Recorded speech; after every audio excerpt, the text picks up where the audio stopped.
வித்தியாலயத்தைச் சேர்ந்த மாணவிகளாகிய நாங்கள் எமது வரலாறு பாடு புத்தகத்தில் இடம்பெறும் கண்டி ராஜ்யத்தின் மன்னனான 2ஆம் ராஜசிங்கன் முடிசூடிக்கொண்ட சம்பவத்தினை ஓர் காட்சியாக முன்னெடுத்து காட்ட முன் வந்துள்ளோம். நாடு விட்டு நாடு, ஊரு விட்டு ஊரு கடந்து வந்த நம்மை அடக்கி ஆள்பவனுக்கு அடிமைப்படுவதா?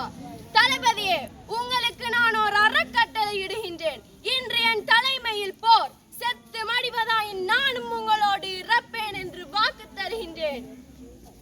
அதோ கிறிஸ்துக்கு பின் 1635 யார் அரசனாவது என்ற பதற்றம் நிலவிய போது கண்டி ராசதானியின் முடிக்குரிய இளவரசன் 2ஆம் ராஜசிங்கன் எனும் மாபெரும் வீரன் கண்டி ராசதானியின் அரசனானான்.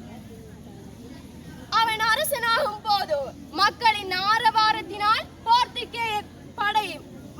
ஆரவாரத்தினால் கோட்டை தூண்களோடு சேர்ந்து போர்த்துகேய படைகளும் நடுநடுங்கி போயின. கிறிஸ்துக்கு பின் 1630 அவனுடைய தந்தையான செனரத் மன்னனுக்கும் பல வழிகளிலும் போர்த்துகேயர் இடைஞ்சல் செய்து கொண்டிருந்தனர். போர்த்துகேயர் கண்டி ராசதானிக்குள் ரகசியமாக நுழைய முற்படும் சந்தர்ப்பம்